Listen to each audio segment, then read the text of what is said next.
Today is captioned, The Search for a Better Half.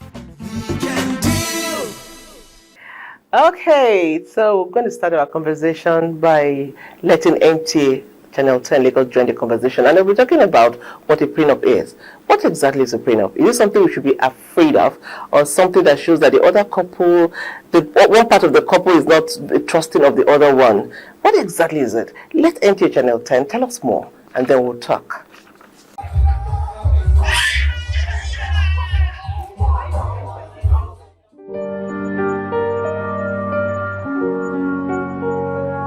It's a written contract enter into before marriage, or a civil union coming together to enable them to select and control the legal rights they acquire upon marrying, and what happens when their marriage eventually breaks up by death or divorce.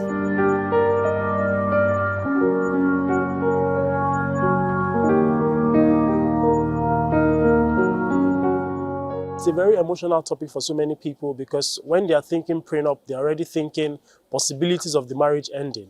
But it's a reality we have to face. So I always advise, do it with an open mind and be prepared for whatever will happen. Now, confidentiality for me is one of the very major characteristics of a prenup. You can't joke with it, because if you disclose the details of the prenuptial agreement without the consent of the husband or the wife, it may create some problems in the marriage. There's a lot of misconception about it. Like, one of them is that it's for rich couples. It's not for the wealthy people. Any couple can benefit from it. It's also, one of them is also that it's mostly for those who have assets. No, it's not only for those who have assets. One of them is also that it's expensive. Prenup is cheap compared to what you go through litigation, trying to fight for divorce, your claims and all that. It could last long into years and months, and with those emotional pain. So prenup, if it's well done with a good lawyer and properly, is cheaper. Another misconception is that it's a sign of weak relationship. It's not. In drafting prenup, you have to sit down and discuss your finances, your finances, how you're going to do things, and these are key things you need in communication in a good relationship. Now, the first challenge is consent. Now, both parties most times do not want it. I always find out that one party is pushing for it most of the time.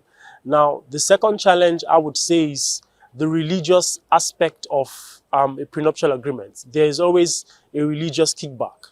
You know, you would hear parties say, either one of the parties or even both parties sometimes will say that my religion does not permit me to think of a divorce even before I'm entering marriage. Another challenge is that it helps parties consider a possibility that my marriage may not last forever. Now, I don't want to get to that point where if there are issues between me and my partner, or if my partner dies before me, I don't want to start thinking of what will happen to my assets. Everyone tends to know what they're entitled to.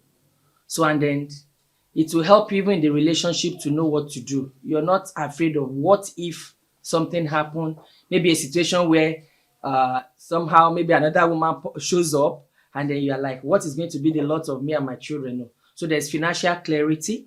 There's protection of separate property. Separate property are properties that you already have before coming into marriage.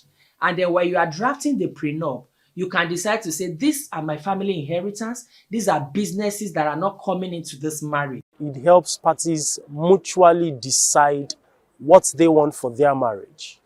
Now, I'm saying this as a major benefit because if you don't make this decision before the marriage and your marriage ends up in divorce, it will be challenging to start making those decisions at the point of a divorce.